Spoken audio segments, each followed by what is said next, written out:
Hey guys, in this video, I'll show you how to fix the YouTube is not supported on this device error. Let's get started. First, make sure you're using the latest version of the YouTube app. Open the Google Play Store or the App Store, search for YouTube, and install any available updates. Next, restart your device and try opening YouTube again. If you're using an Android device, open Settings, then go to Apps and tap YouTube.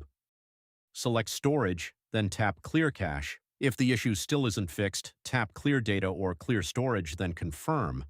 Now go back to the App Info page and tap Force Stop. Tap OK to confirm. After that, check for a system update. Go to Settings, then Software Update or System Update, and install any available updates. If you're using an older Android device, your version of Android may no longer be supported by the latest YouTube app. In that case, try updating your device to the latest Android version available. If no update is available, you can still watch YouTube by opening your web browser and visiting youtube.com. Thanks for watching.